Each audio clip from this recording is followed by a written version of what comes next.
You know, if this thing sucks, you gotta blame Neil. They call me Squirrel. What's going on, Squirrel Squad? It's your boy, the Squirrel. Welcome back. It's time for some Frank Skinner. That's a new one for me over here. Neil said, hey, check out some Frank Skinner, man. I said, okay. And then I looked up some pieces and found, jealousy. Sounds good. Let's see what jealousy is all about. So this is the one, I just picked a random one. And it's about 5 minutes long. Fits right in with right about where we want it to be, right? And Neil said that I should enjoy it. I'm sure I will then. So sit back and relax. Anyway, this is Frank Skinner. Let's get into this, all right? If it's your first time here, you know the deal. You should be hitting the red button and hanging out. How took you so long? Let's do it. But I think texting does make new relationships a bit more stressful, and I didn't need anything that made new relationships more stressful, because I have to confess to you now, this is a serious confession. When I first start going out with someone, I become a complete nutcase, right? Now, some of you may be able to identify with this, I don't know, but I get madly jealous, madly insecure, madly obsessed, right? Lucky, you said you leaned across to, is he the same?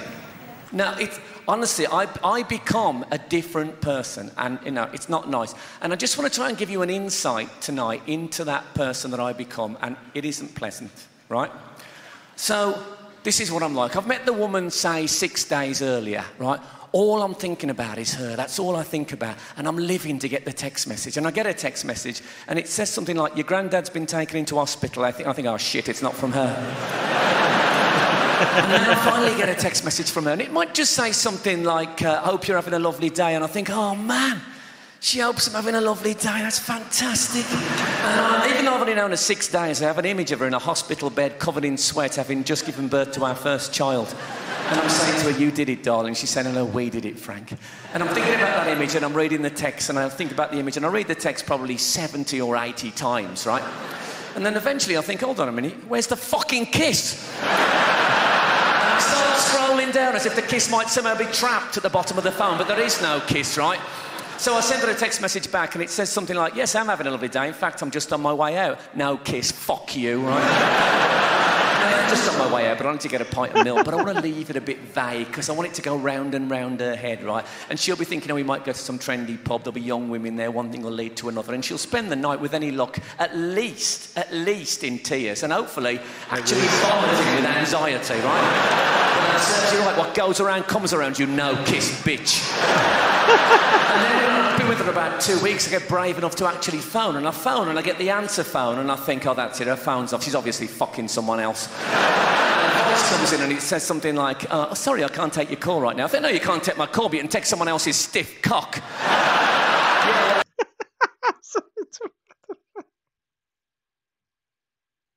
I know this is a comedy bit, but there's really guys like this. Well, people like this. I hope he's dripping with AIDS. And then I realised I actually left that last bit on her answer phone. And the next time I see her, she says, that was a weird message you left on my answer phone. And I say, yeah, I wasn't talking to you, it was an accident. I was talking to a mate of mine who was anticipating the arrival of a hearing aid salesman. And I said, I hope he brings lots of stock for you to choose from. In fact, I hope he's dripping with AIDS. And she said, what did your friend say? I said, he didn't hear me, he's deaf. When you're with a woman and she gets a text message and she reads it and she doesn't let you read it as well. And they do that kind of sniggle and they go, And you know two things. One, it's filth, and two, they fucking love it, right? I was with a woman once and she got a text message. I leaned right back to read it over her shoulder. It said, thank you for my birthday present, exclamation mark, Steve. And I thought, yeah, we all know what the fucking birthday present was, don't we? And the exclamation mark clearly meant to represent her vagina and anus. Jealousy is a bad thing. People say to me, jealousy, it's like cancer, isn't it? In a way, it's worse than cancer, right? Because at least with cancer, you do get some sympathy. Whereas if I go out with a mate and I say to him, I've been seeing this woman for about a week and I think she might be seeing someone else. So when she went to the toilet the other night, I went through her handbag and started reading her diary. I know he'll just look at me, right? 3 days later, he's not going to phone up and say, I was telling the gang about your jealousy and we've had a whip round. We're going to send you to Disneyland. When Kylie Minogue was diagnosed with cancer, she got 500,000 get-well cards. 6 months later, her boyfriend, Olivier Martinez, was seen snogging Penelope Cruz. Poor Kylie was crippled with jealousy. How many cards did she get then? 1 from me saying, you're on your own, Baldy. Sometimes you can be talking to a woman, and she'll say, oh, I was chatting to this guy at work. I don't hear the rest of the sentence. She was chatting to a guy at work. She was chatting to a guy at work. I have an image of the guy at work, right?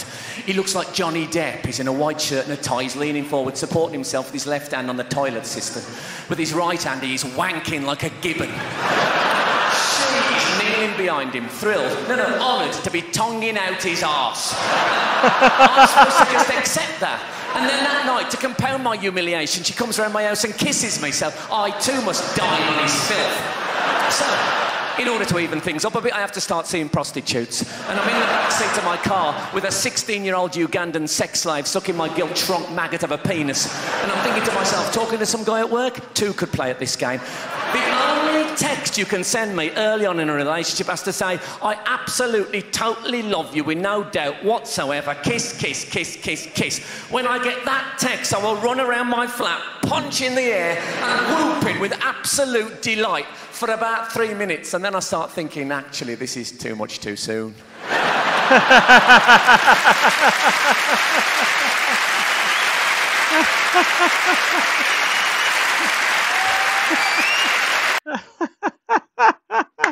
I'm gonna have to mark this as what is it? NSFW, not safe for work. Wow. Frank got a little dark there. He got a little dark. He took us to a place that I'm not sure that we wanted to go, but that was a hilarious bit. And even though some of the jokes were, a little edgy for some people, maybe, I found the whole bit front to end. I honestly thought it was pretty funny.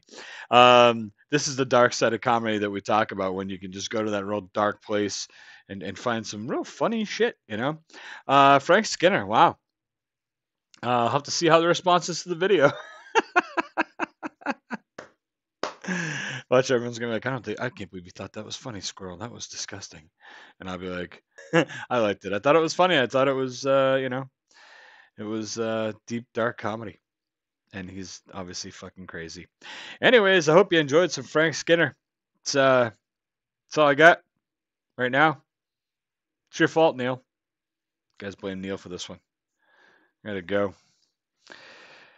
See, it's time for me to depart. I'll see you guys later. Squirrel Man taking off. Squirrel out.